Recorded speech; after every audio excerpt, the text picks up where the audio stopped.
وسهلا بيكم مره تاني فيديو جديد، واتمنى لكم التوفيق يا رب تكونوا بخير وصحه وعافيه وسلام. هبدا اتكلم معاك في الفيديو ده عن اخطر 3 حاجات ممكن تكون انت بتعملهم في الفتره دي وانت مش عارف، ممكن يكونوا سبب في ان انت تضيع مجهود السنه كلها وان انت تضيع حرفيا. فمش طالب منك الا شويه تركيز، لايك وشير وسبسكرايب، تدعي لاخواتنا في غزه، سمي الله صلاه والسلام، ويلا بينا. اول شيء هبدا اناقشك فيه وهو مشكله النوم.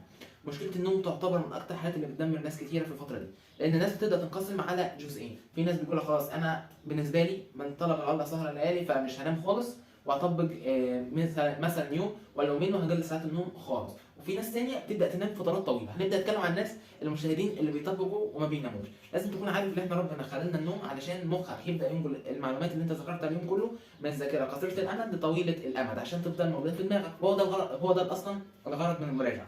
فانت تخيل انت ما نمتش فمخك مش عارف يخزن المعلومات صح، فمش هتعرف تعمل استرجاع صح، فهتحس ان انت مجهودك كله في المراجعه ضاع بسبب بس ان انت ما بتنامش فما بتخزنش المعلومات في دماغك صح.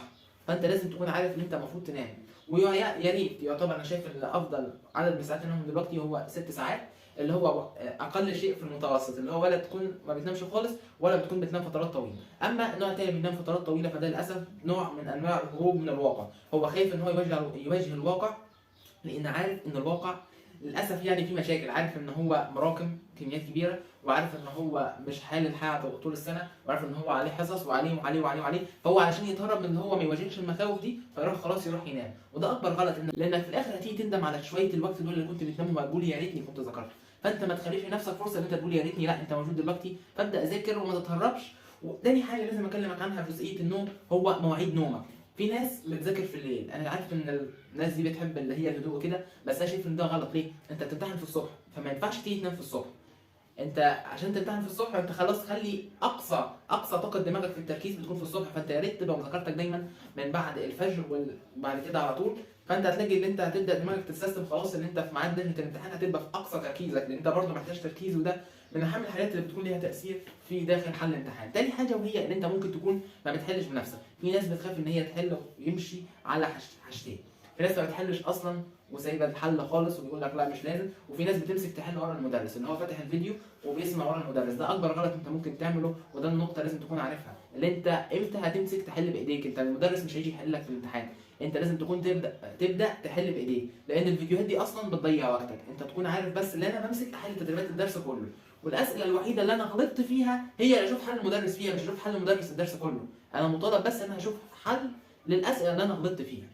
وثالث حاجه واخطر حاجه، ودي انا بنصح نفسي قبل ما انصحك، لان انا محتاج برضه النصيحه دي، وهي اللي انت ما تفكرش في المستقبل وما تفكرش في الامور قبل اوانها، لان في الاول في الاخر المستقبل بايد ربنا. وما تقارنش نفسك باي حد. يعني انت مثلا تمشي مع زميلك، في نوعين. في زميل هتمشي معاه هيقول لك انا مش بذاكر وانا مطنش دماغي خالص ولا بروح دروس ومراقب، وغالبا هيكون كذاب. يعني هتلاقي اغلبيتهم في ناس هتكذب عليك.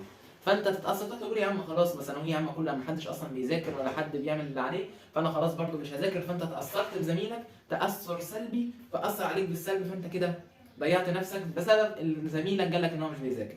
ده اول نوع. تاني نوع بقى اللي انت تمشي مع زميلك يروح يقول لك شوف ده انا باخد مع المدرس مش عارف كام، والمدرس بيحل معانا بالكتاب الفلاني والفلاني ومش عارف ايه، ويفضل بقى يرسل لك في كميه الاجتهاد اللي هو بيعمله. فانت مثلا انت تبقى ماشي معاه يروح يقول لك ده انا بطبق مش بنام، فانت تروح تقول خلاص انا لازم اطبق زي زميلي علشان اوصل في المستوى بتاعه. هو ممكن يكون اللي بيعمله غلط، فانت ليك قصتك الشخصيه. ومش معنى مثلا زميلك حل من الكتاب او الاستاذ ده حل من الكتاب الفلاني يبقى انا لازم امشي زي الاستاذ. مفيش حاجه اسمها طريقه سحريه. كل واحد فينا بيبقى ليه طريقه بيمشي بيها، وكل واحد ليه طريقته الخاصه في المذاكره او ان هو يحقق حلمه، ولكن في الاول وفي الاخر كلنا هدفنا واحد. فانت ما تاثرش بحد، ودايما امشي ورا حلمك وما تقارنش وما تفكرش في المستقبل.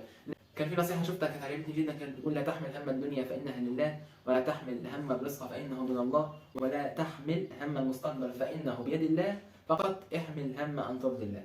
فما تركزش في الحياه اللي تشتتك، وافتكر ان انت التركيز ده اصلا بتحتاجه. فانت ما تستهلكش الطاقه بتاعت مخك في التفكير في حاجات فاضيه لها انت مفيش في ايديك غير انك تسعى وتستنفذ وسعى وتفوض امرك لربنا. ودايما خليك واثق واسعى ورا حلمك مهما كنت بدات متاخر. ليست العبره بمن سبق ولكن العبره بمن صدق، ودايما العبره بالخواتيم. ما تجلكش وما تشغلش نفسك بحد، ودايما لو حتى باقي يوم واحد بس على الامتحان ذاكر فيه وانت واثق ان ربنا مش هيسيبك. سيدنا حسان قال من قامت القيامه وكان في يد احدكم فسيله فليغرسها. فيلا بقى يا صديقي مفيش وقت للاحباط، امسك كتابك، جهز امورك، ابعد كل المشتتات، وذاكر. اتمنى لكم التوفيق وربنا يكرمكم ويوفقكم ويجبر بخاطركم. طبعا ما تبخلش عليا بلايك وشير وسبسكرايب. اتمنى لكم التوفيق والسلام عليكم ورحمه الله وبركاته.